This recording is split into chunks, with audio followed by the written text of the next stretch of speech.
Sorry for the interruption, but I just wanted to ask if you are enjoying my content. Please like and subscribe to the channel because about 70% of returning viewers are not subscribed to the channel, and it really helps the channel to grow and for me to attract more guests to speak. Please share this with people who would enjoy the content as well. Thank you. So today we're joined by Connie. Connie, would you like to introduce yourself?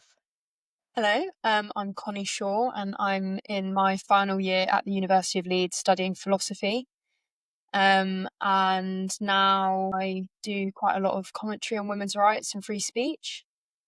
Yeah, you seem to be everywhere. Yeah, I've been quite fortunate that something that originally seemed very scary and very bad has turned out rather well. Yeah. And I'm in quite a unique position that most people who get cancelled are not able to sort of turn it into something fruitful. And I've been able to do that. Yeah. So do you want to tell us a bit more about what happened and how that's worked out for you so far? Yeah, so I started presenting on Leeds Student Radio, which is the radio station society at the University of Leeds. I started presenting on there in February 2024, and I was on Politics Hour. I also did a breakfast show with some friends, and I loved it. I started spending more time doing radio stuff than I did spending on my actual university work. And I eventually, towards the end of the semester when I started, I was voted as the best newcomer within the society. And because that was my first experience doing anything sort of journalism related, it felt like a really massive deal. And everything was really exciting because I'd also been to the Student Radio Association conference, which is where university radio station societies come together from across the country. And there's this thing called Demo Factor, and they play out a demo that you've made is like a compilation of clips, and we sat there for 2 hours and listened to so many. So it was just a random selection as to whether yours got played out. Loads of people submitted, but it was random as to whether yours got played out. And mine was one of the three that ended up getting a golden buzzer. It's like a mock X Factor thing. And it was amazing. And that felt like my breakthrough. And I think that at the time, because not many people knew who I was in the society because I'd only just started, it was quite, I think, unprecedented. And I think winning, sort of, or being recognised, at the Demo Factor meant that I had a better chance of winning to become a committee member. And that was when I was elected as the daytime editor for the next academic year. So that meant that I'd be overseeing shows like Politics Hour, Women's Hour, LGBTQ Hour, and a couple of other talk shows. And then over summer, whilst all of this was happening, I was becoming more and more convinced that transgenderism was wrong. And we had actually got Susan Smith on LSR, and she did an interview for Politics Hour. And Susan Smith is one of the directors of For Women Scotland, and she was the first TERF that I spoke to, and which made me realise that I did agree with everything that gender critical feminism, or the basic principles. I agreed that sex was real and you couldn't change your sex, and that gender was false. And yeah, we got her on LSR and it was a really good episode. I was asking her questions. One of my other friends was really challenging her. Not very well, but he did challenge her, and it was a really good and civil debate. And I was very proud that we were able to have her on. No one batted an eyelid at the society. I don't think anyone realised who she was. Yeah. Because if they had, I have a feeling they may not have been happy about it, or at least if they did know who she was or realise, they didn't say anything at the time. And during this time where I had spoken to Susan, I decided that I did want to write my dissertation on sex and gender. So when the summer holidays came around, I was, for my birthday, I got vouchers for Waterstones. I thought, you know what, I'm going to buy all the books that are to do with sex and gender so that I can prepare for my dissertation. So I read Helen Joyce's book, I read stuff by Sean Fay, I read a variety of pro-trans and gender critical feminism in preparation. And the more I read of both sides, the more I was convinced that transgenderism was a completely backwards and illogical concept. I went to Living Freedom, which is a freedom of speech summer school for young people put on by the Academy of Ideas. And it was there that I met Helen Joyce for the first time and heard her speak. And it was the first time that I'd met anyone else my age who was gender critical. I went on my own to Living Freedom. I didn't know anyone else who was there.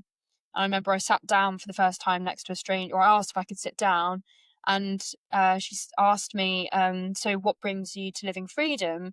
And I sort of said, well, I think I'm a TERF. And she went, oh, you're, and she's, my friend Daniela, she went to uni in Glasgow, and she's like, oh, you're a wee TERF as well. And I was like, this sense of relief that, oh my God, I've just met someone who I've not just had to like come out to them as a TERF, but they are gender critical as well. Yeah. And that was the first time that I had met someone my own age that agreed with me on that topic. And then, yeah, I spent the rest of the summer just reading endlessly about it, and I was so obsessed with it as a topic.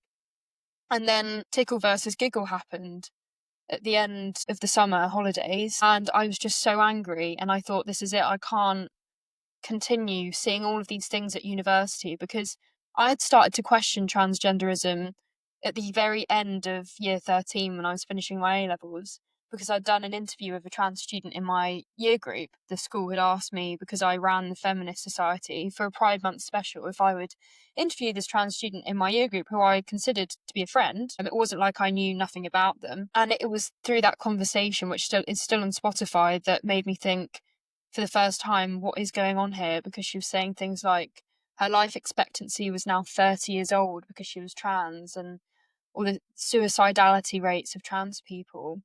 And I just remember thinking, surely as feminists, we should be moving away from gender stereotypes, and this feels like it's reinforcing them. Yeah.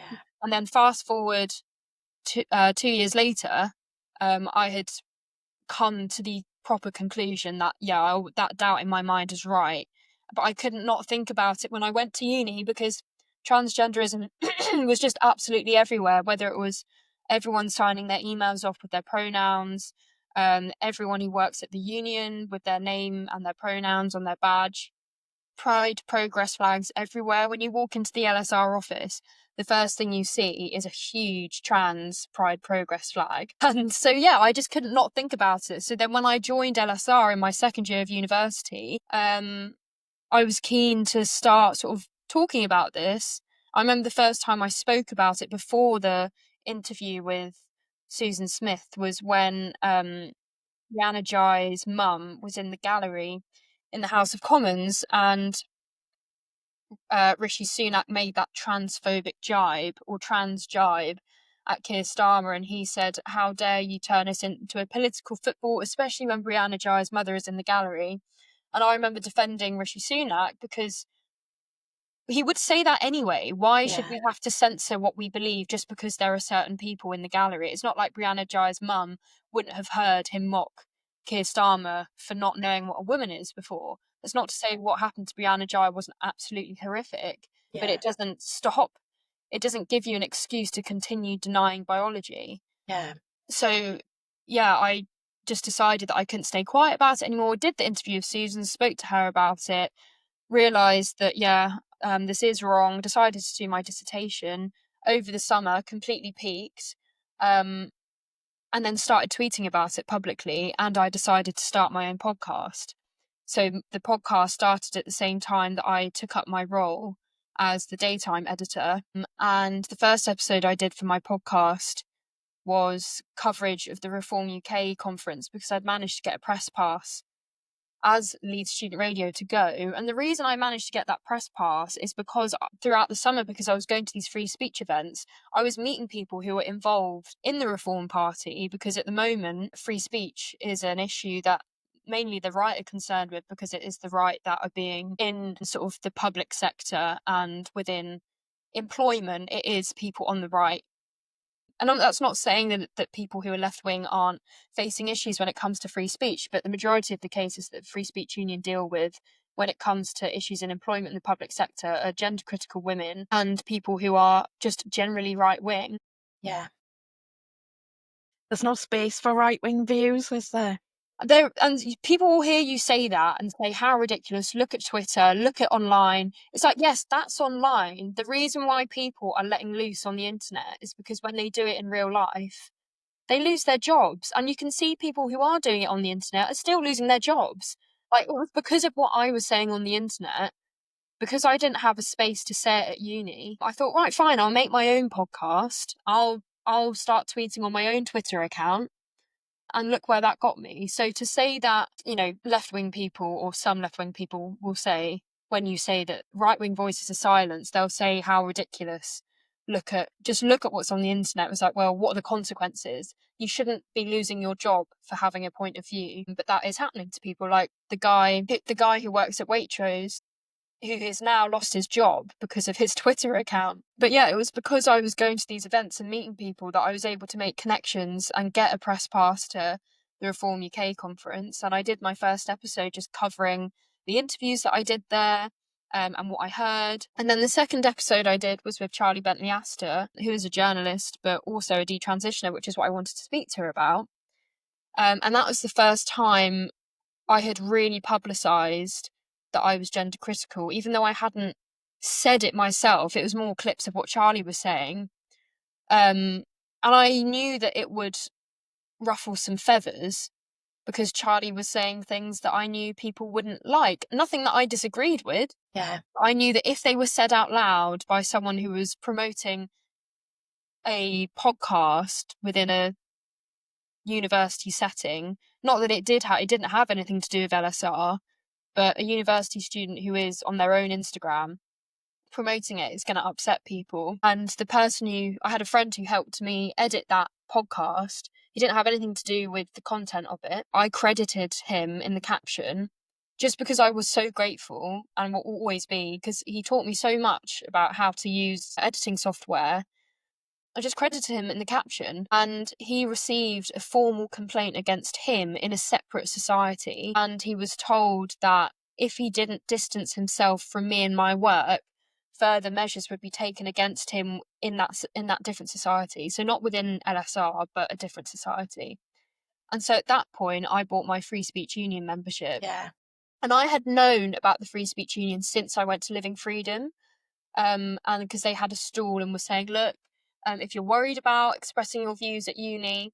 And I was thinking, Christ, surely no one has to essentially buy insurance to make sure they don't get in trouble for expressing their views at university. And lo and behold, not very long after first finding out about the Free Speech Union and thinking, surely that's really an extreme step to take, that there I was buying my membership. A good job I did, because my concern was correct, that they weren't just going to come for people around me, but if I continued, and I did, that they eventually came for me. And it came after, ironically, also through my own connections that I'd made throughout the summer, Leeds Student Radio were offered press passes to go to the Battle of Ideas.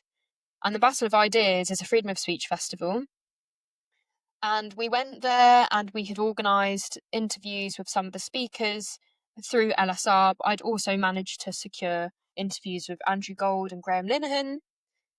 For my own personal podcast, I didn't get those interviews through the organisers. I asked them, and they're like, oh, they'll be really busy. They're quite big speakers, so we might not be able to get them for you. But because I had met, I'd interviewed people like Charlie, who does know people like Graham and has been interviewed by Andrew before. Yeah. I was able to get them to agree very kindly to do an interview for a tiny, tiny podcast by an unknown university student. Yeah. And these people to me were like celebrities. Like, this is the first time at the Battle of Ideas, it was really like I'm sat down with someone I regard to be not just a celebrity in the sense that they're well known, because most people probably wouldn't know. It's not like they're not actors or Hollywood A-list celebrities. But to me, people like Andrew Gold and Graham Linehan were absolute heroes and still are. Yeah. And so it was a massive deal. And the interview with Andrew, although we were talking about controversial things in the sense that I was criticising the university, I didn't get in any trouble for that. But what I did get in trouble for was, I assume, my interview with Graham Linehan, because after my interview with Graham, he also released or published an article that I'd written for his Substack. And the day after that, I got an email telling me that I'd been suspended from my committee position at LSR. And bearing in mind my committee position at LSR, I wasn't on any shows on LSR to do with politics or anything like that. I had a show with a friend that was just like a comedy show and playing music. It had nothing to do with politics. I think I'd only done it twice. So I wasn't actually on LSR really at all. My only role really was going through applications for people who wanted to present on the 5 various shows that I was overseeing. And other than that, I really had no input. It was up to the presenters to make their own show.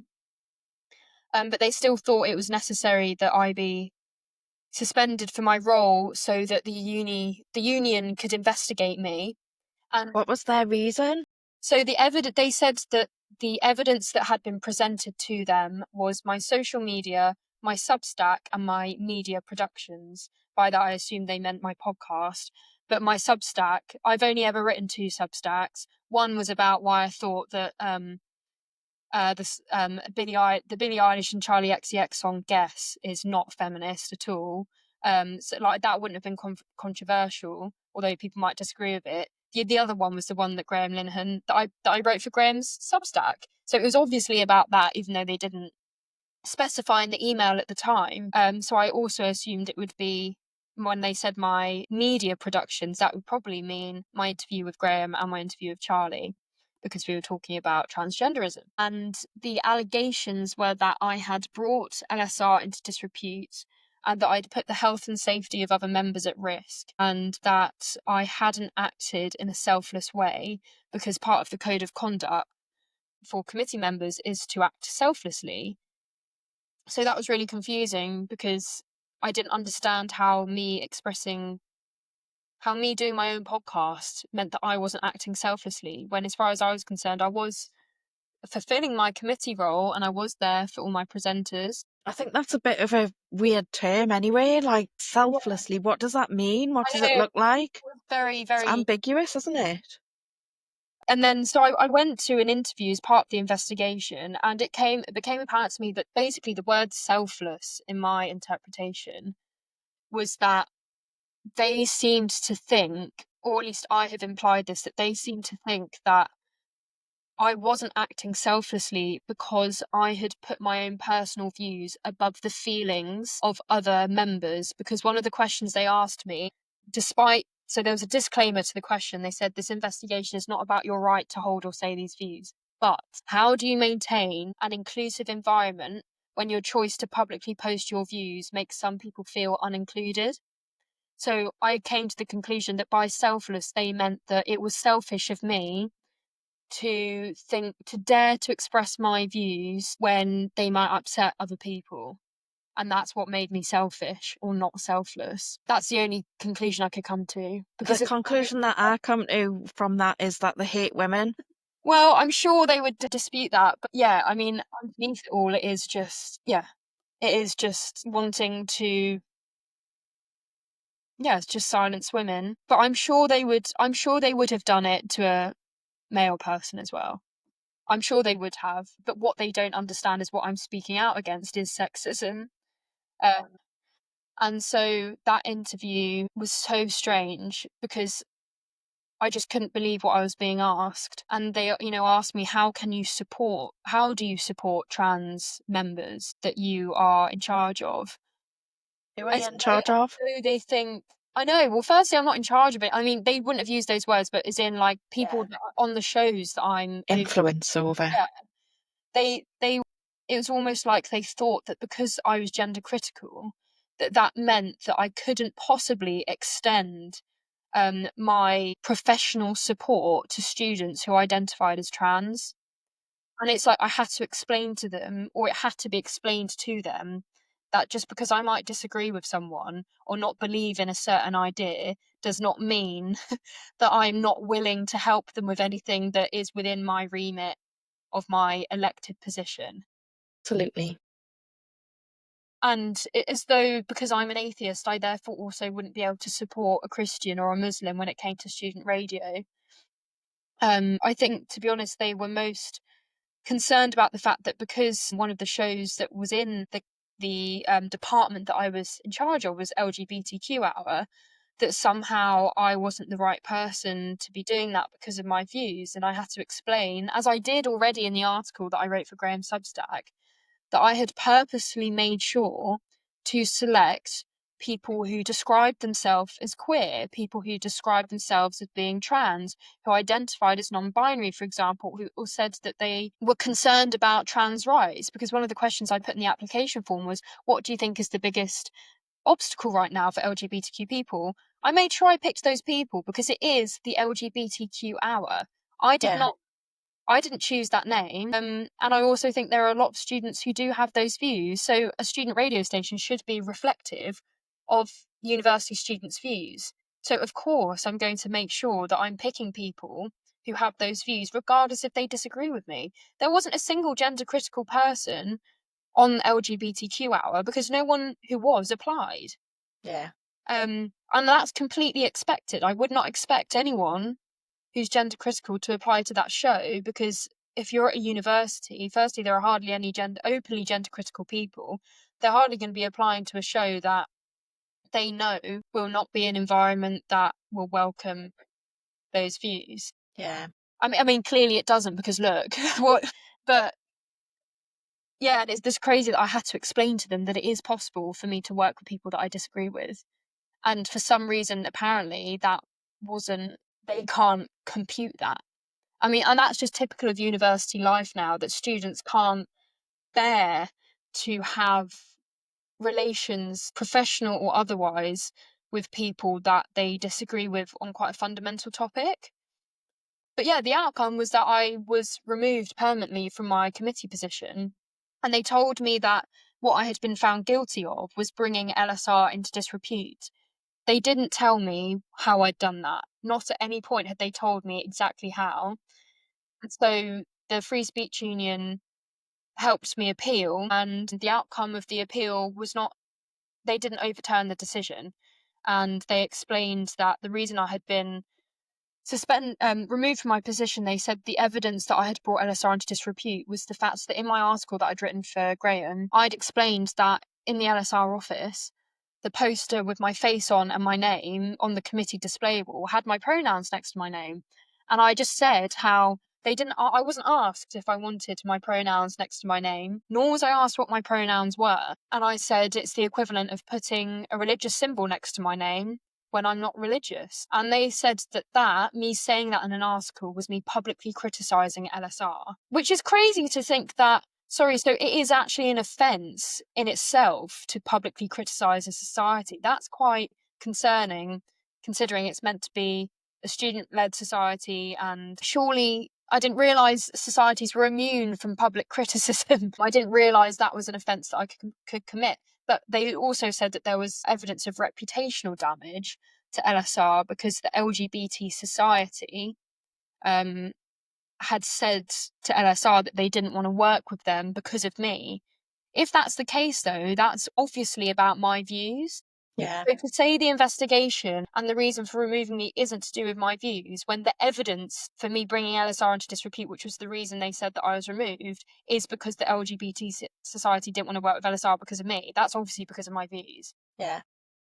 So they've basically admitted it is because of my views. But yeah, that's what happened. Wow. So what happened next then? Because obviously I see you all over the place on the internet, and it's obviously brought a lot of opportunities. How's that come about? What happened next? So I found out that I got the outcome of the investigation saying I'd been removed. And I remember getting that letter and just thinking, oh my God, this is crazy, because I remember the FSU telling me, like, if they remove you, this is going to be quite a big deal, because I'm not sure whether I'm sure they do deal with students at universities all the time, but because I was clearly already happy to speak publicly about my own views, it was a great opportunity to sort of get a story like this into the press. Yeah. And so when I got the letter, I was like, oh my God, they've actually done it. And a week later, so we gave the story to the Telegraph, and a week later, the article came out. And I was actually in London at a Living Freedom event again when it came out that evening. So I was surrounded by all the right people, because it was like, oh my God, a Telegraph article with my name and face in about something like this. At least I'm around people who appreciate free speech. And then the next day I woke up to messages from various platforms. Later that afternoon, I went on GB News with Emily Carver and Adam Cherry to talk about what happened. And then from then on and across over the Christmas holidays, it was just media request after media request, whether that was a big thing or a smaller podcast. I was just doing loads of media, which I really enjoyed because that's what I enjoy doing, and hence my involvement in student radio. I like talking into a mic and having conversations and debates with people, but also because I'd gone through this process for over a month and I wasn't able to tell anyone about it. Yeah. But that was another thing, that I had to keep it confidential. I wasn't allowed to speak to anyone about this, even though I knew that the whole society knew that I'd been suspended, yet I wasn't allowed to speak to anyone about it. And so it felt very isolating and almost like I was being, I don't know what the word is to describe it, but it felt humiliating that on one hand, I wasn't able to express my views to a group of people about it because I had no one supporting me, because the committee, I assume, were told they couldn't talk to me about it. Yeah. And so it was very isolating. So when I could finally start telling people what had happened, it just felt like I was suddenly, yeah, just set loose, and I was able to say what had happened because it was just so unbelievable. And since then, the fun hasn't really stopped. And I'm hoping to use whatever platform I may now have to encourage particularly young women who are at most risk of feeling worried about being socially ostracized, because it is young women in general who will basically just brand you as some sort of horrible, evil person for having different views. We know full well that social contagions is something that young women are particularly attracted to. So if you go against the grain, it's, I would say, a lot harder. And because most boys that I speak to about this go, of course, that's common sense. Yeah, they do. You know, it's not boys we don't really need to worry about when it comes to this idea in general. Yeah.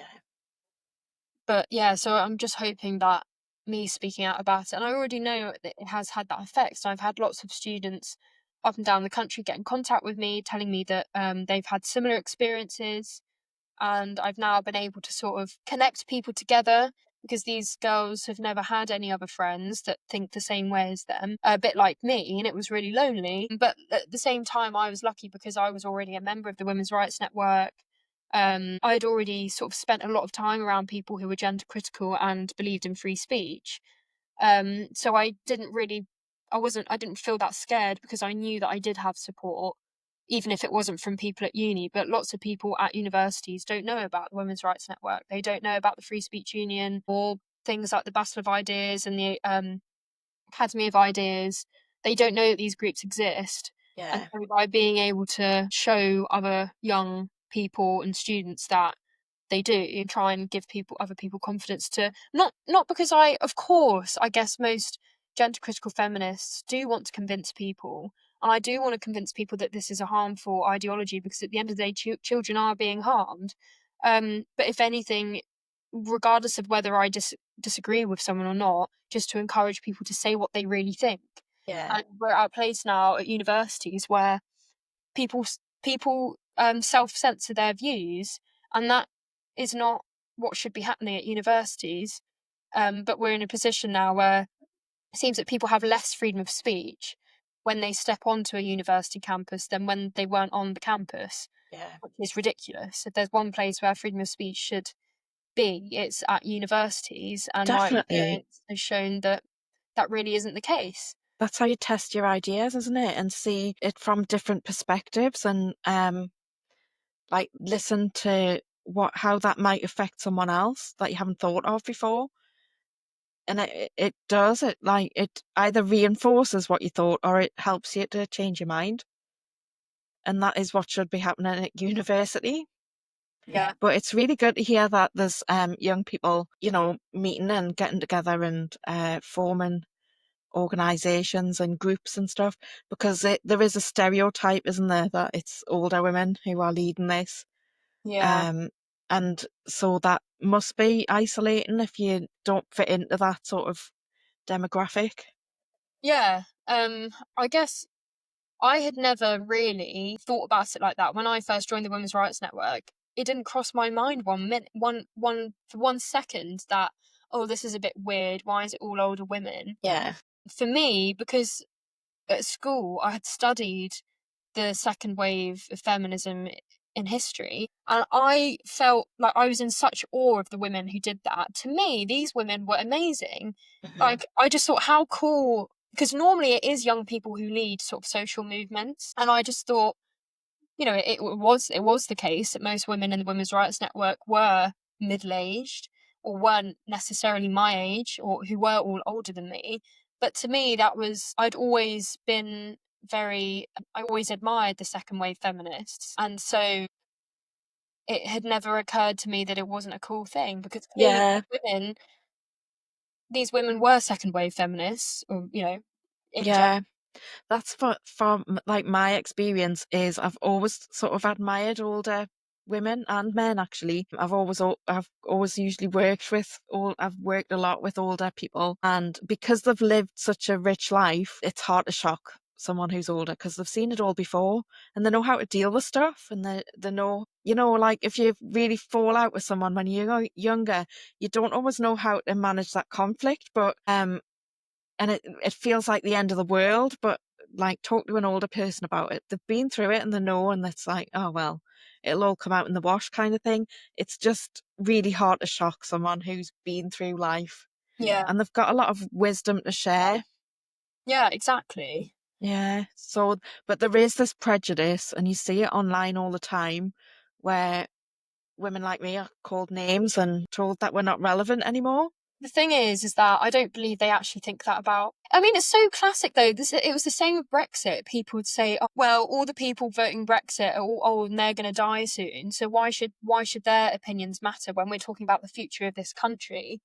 It's just when people don't want to give actual arguments, they'll do anything to insult you, or to Absolutely. suggest that instead of actually arguing against your own points, they try and suggest that the person with the points is invalid and there's a reason why they shouldn't be saying the things that they do. So for me, it's like, oh well, of course she thinks this thing about trans people because she's a right wing puppet on GB News, and she's just bought into. They talk about the turf to right wing pipeline that happens really quickly, and it's like, well, I'm sorry, and you know they probably won't like this, but I've actually always been more conservative in my political views and valued the idea that being patriotic isn't a bad thing, and I'm actually very proud to be British. I'm sorry. Yeah. Sorry. The thing is, though, the ideas on the left are so ridiculous, some of them, that there's no other way to go. They've made themselves irrelevant. Yeah. I do also think that with realizing that so many things have been going on that you haven't noticed, like when I realized, like when I was last summer and I was just having moment after moment of, oh my God, how have I not realized that this is what is happening, and what I used to believe in, or what I used to didn't question, this is what was really going on. What else is going on that I'm not aware of? And I think that's quite a natural thing to do, to think about and to feel not so uncomfortable when it comes to stating the truth. And so a lot of the time, things that are uncomfortable to talk about and are automatically dismissed as being really offensive and discriminatory, when really there is truth behind certain statistics, they're automatically battered off as far right extremism, jumping on a far right bandwagon, because it's an easy way to suggest that these people are just crazy. And there are just times where someone says something to me and I just think I don't even know where to start. And it's the most sort of crushing feeling. Like, it took me 3 years to get to the position I am now. And so it's almost like I just wish that I could just project everything that's inside my head into someone else's head. Like, this is, like, I just wish there is a switch that I could press to sort of make you see all the things that I've seen. Because Yeah. it's not like I've seen things that isn't available to everyone to read or to listen to or images to see. It's just through my own research. And they also always assume that I've never spoken to a trans person. I love that one. Yeah, and it's like you don't realise how much of my time I spend listening to them. And it's because I have listened to people who identify as trans and to people who push the argument that I have realised how ridiculous it is. But students typically on the other side, they claim to be fighting, like properly left-wing students like the Socialist Workers' Party. They claim that they're fighting against Nazism and that they're fighting against transphobes, but they will refuse to listen. And I asked a few of them once, like, how can you claim to be fighting against someone when you have absolutely no idea what they're saying? It's like, clearly they don't understand the argument. And Helen Joyce was saying this last week in Oxford, that it's so obvious that they just don't understand. They don't understand our arguments because their responses, you can't reply to their responses because it's like, no, that is not, you've already misinterpreted what I'm saying. Yeah. I think they do that on purpose though, don't they? I don't know. It's hard to tell. It's hard to tell if they do it on purpose or not. Yeah. But some of them have just gone so far they could never turn back. And that's why I appreciate that I'm also in a very lucky position that I have changed my mind at a time where there aren't any consequences. It's not really, of course, most people don't believe the things they did when they were 16. Yeah. But if you go into adulthood still saying these things, like, your mind has developed by that point. Mm-hmm. For me, it's very easy. I can just say, I was only 16. I'd never hurt, and no one's going to say, but you were still pushing that stuff, and how dare I can't believe you were responsible for the mutilation of children. No one's really going to blame a 16-year-old who genuinely had not heard the other side of the argument. But when you're an adult who's actively involved in trans activism, who claims to understand what TERFs are and understand what transphobia is, there's no excuse. Because I have spent so much time reading, like I said, books by trans activists, whether it's Sean Fay or anyone else, listening to people on the internet, podcasts that they do. People like Matt Bernstein, he's one of the biggest. I used to repost his stuff, and now I can't think of anything more ridiculous to say than the things that he does. I have to say I can't listen to that stuff for very long. I do sometimes switch it on and go, oh no, because everything they say is just jarring. But like you, I used to be an ally, and it wasn't until it was when I started listening to the harms that I went, hang on a minute. And I saw the behaviour of some people who were trans in the past when you say no to them, and it wasn't even in relation to whether they were trans or not or any of that. It was just like quite a few years ago, someone who was trans applied for a job and he didn't do very well in the interview, so he didn't get the job and he went berserk. Like, I would have got this if I hadn't been trans. And I was like, there's nothing to do with that at all, you know. And this is what I've seen time and time again in those circumstances. They don't like being told no. Yeah, you're right. It's the tantrums, isn't it? And that link into narcissism, and they've got seemingly no self-reflection. Yeah, I think that is certainly true of particularly individuals within the group of older men who transition to be women. But for young people, I think it is quite natural for most young people to have some elements of narcissistic traits, because when you're young, you are selfish. You are selfish. Like, that's natural. Yeah. But when you've got an ideology that is telling you that, people, it is particularly something to celebrate if you are identifying in this way, then, if you feel like you haven't necessarily got anything else to focus on, then why it's natural that young people would want to sort of buy into an ideology that really celebrates particularly young people. And it's obviously also sinister because the young people who are actually buying into it are especially young girls who end up getting the surgeries and taking testosterone. They're the ones being damaged, but the people who are pushing it are the entitled young people who think that saying they're non-binary makes them oppressed. They haven't got anything else to worry about, so they'll invent something to, and it might seem harsh, but I've seen it so much, and it's just like, I think that's one thing that maybe one of the reasons that I didn't buy into it, and I ended up realising that it was all rubbish, was because I've always been brought up to be extremely grateful for what I've got, and that if I ever did, if I was to complain about silly things, it would always be like, well, at least it's not like that. Like, you don't know how lucky you are to be born in the UK. Yeah.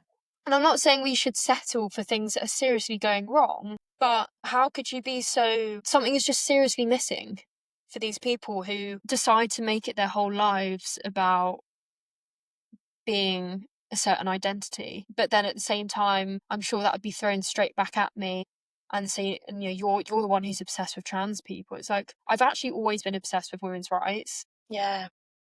Which is why I was running and very heavily involved with the feminist society at school, and why boys didn't really like me at school, because I was seen as I was called a feminazi.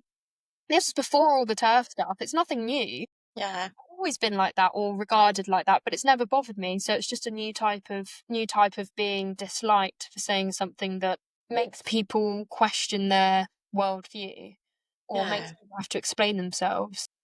It just takes me back. I was part of I've always been interested in women's rights. But I was part of a group,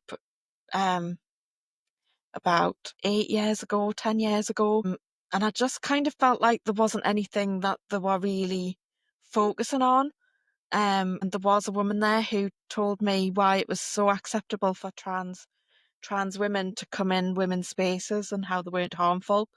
And I just knew it. I didn't know anything really about the issue, but I just knew that I couldn't say anything because it wasn't polite. But I felt it in my body that I was uncomfortable. Yeah, it's just a feeling of it being so wrong.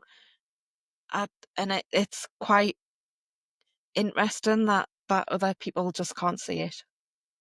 I do find it extraordinary how, because it's in that feeling of you, I assume you mean that idea of letting basically anyone who says they're a woman, or Hmm. males who say they're women, into women's spaces. Hmm.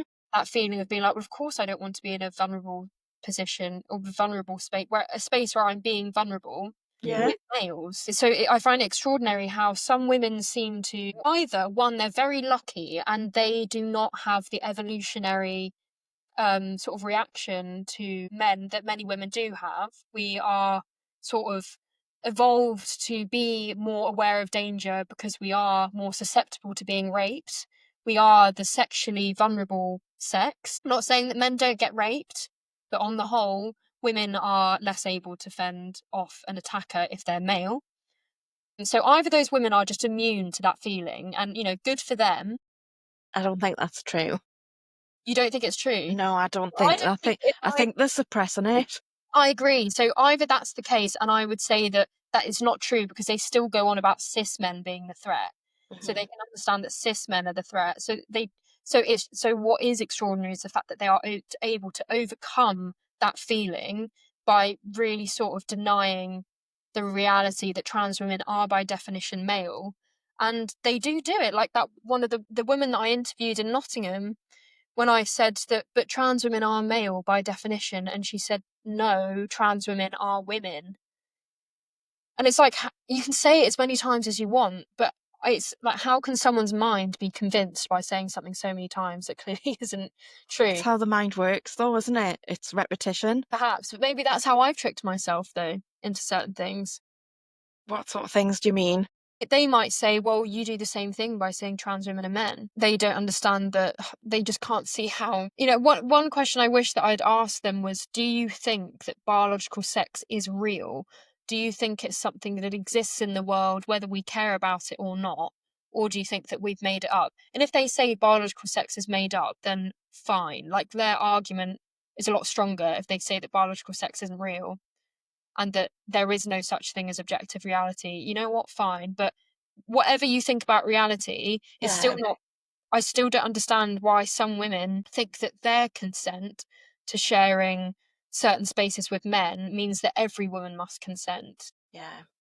That's another thing that I And I find. don't like it when you disagree. But no, going back to your interview in Nottingham, I thought that was really good. I watched it because obviously I was at Nottingham Let Women Speak as well. But the fact that you went up to the trans activists and were able to ask questions and they actually answered you, I was quite surprised. Yeah. Well, actually, when I got there early with my cameraman, and we were just sat down waiting for people to arrive, and we were actually approached by Anna Preston, who's one of the organisers, and he was speaking to us, and he was asking, like, where are you from? I said, oh, we're just an independent YouTube channel, and we asked, like, would you want to do an interview? And he's like, yeah, of course. So he's more than happy to do an interview. And then it was quite difficult because the crowd were all facing one direction. You could only really get people on the edge of the crowd. And so we were just sort of, loads of people said no. Loads of people said no. And lots of people in the comments of some of the clips say, especially the one with the guy, the one that's had the most attention or most views, who said, why are you not interviewing trans people? It's like, well, firstly, we did interview trans people. Or at least I was thinking it was a mixture, actually. I think we interviewed 4 people at the trans protest. One was a trans woman. Oh, yeah, one was a trans man, one was a gay man, and one was a woman, and another was a man. So it was actually someone from every demographic. Every walk of life of people that you could find at a protest like that. And every person we interviewed at the protest was included on video. So there are other comments saying, they interview people and then they only pick the ones where they look stupid. It's like, no, that literally was everyone that we interviewed. I wish we could have interviewed more people, but they said no. Said no. I imagine that might be the last time I'm able to go to a protest and interview people like that. They'll probably recognise you next time. Yeah.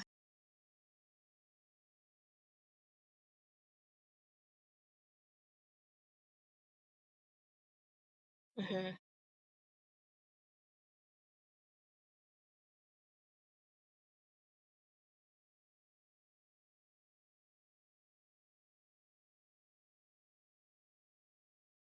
Yeah, I've met him before at Hyde Park, so I'm on one of his videos. Nearly everyone he went up to was like, no, because they recognised him and someone called him a fascist and telling other people, don't do an interview with him, he's a fascist. So yeah, I imagine that's probably the last time that I'm Do going they to... even know what fascism is? Well, so when I was interviewing Anna, he said that Kelly J. Keane is associated with neo-Nazis. And I said, who are the neo-Nazis? And he said, well, that I know for a fact that she is associated with the Heritage Party and they're the anti-abortion people. It's like, how is being anti-abortion making you a Nazi? Mm-hmm. Like, that's not the first thing I would say to explain this person's a Well, Nazi. this is the thing. I've said that to them before. Can you, like, they say that there's loads of Nazis at Let Women Speak events, and I'll say, well, I've been to loads and I've never seen any. Can you tell me what they look like? And then they go quiet because there isn't any. They're referencing that time, I assume, in Australia where that far right party did turn up. But it's like, No, but it comes from before that. It was actually women who called Kelly J a Nazi first. Because, yeah, of course, yeah, there's loads of infighting. it is annoying that, not annoying, but the fact that then there was a rally where arguably neo-Nazis or very far-right people were turning up.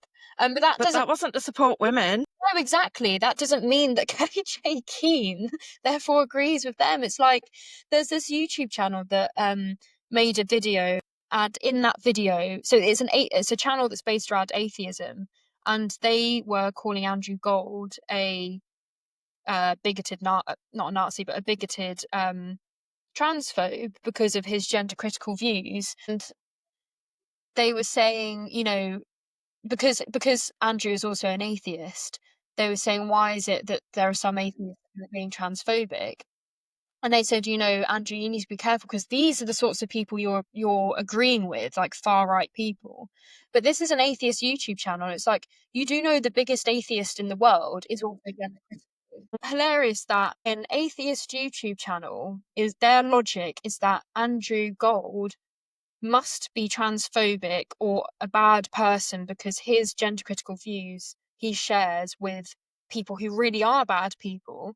But they're atheists. Do they realise that Richard Dawkins is also gender critical? So if their logic is, well, you think the same things as these people, well, you think the same things as Richard Dawkins when it comes to atheism, and he's gender critical. So does that mean that your atheism is any less valid?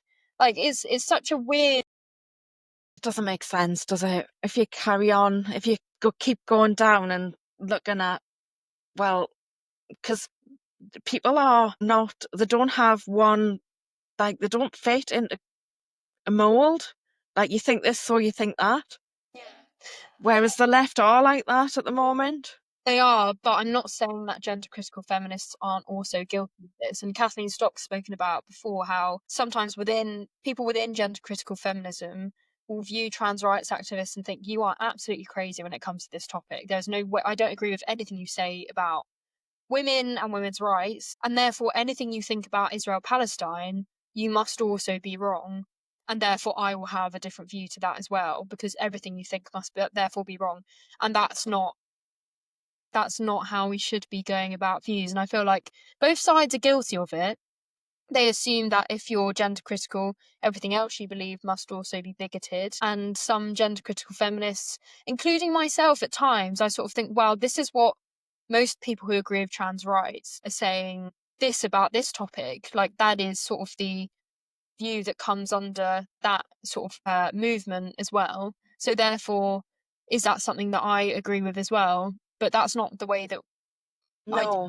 looked at from. They should be sort of separated out. And yes, there will be some ideas that are more commonly held alongside others, but that doesn't mean that ideas come in packages. And I think that's where we are now, that somehow you have to pick a box which has a certain list of ideas, and in order to find your tribe you have to subscribe to all of them. And that's what wokeism is. But in order to be a good person, you have to tick the box when it comes to certain ideas. Yeah.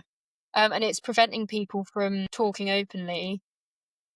I think that's why I kind of moved away from the left, because that was what I was getting from them. Well, if you think that, then that's evil. Like, if you even consider voting for anyone other than Labour, then you're evil, because Conservatives are evil. And I'm like, I've always been thoughtful around voting. But when I expressed that online, I was like, who am I going to vote for? Haven't really decided. And then I got loads of backlash. And that made me really go, I don't like that. And you don't get that from the right. You tend not to get that from the right. They tend to be more accepting of different ideas.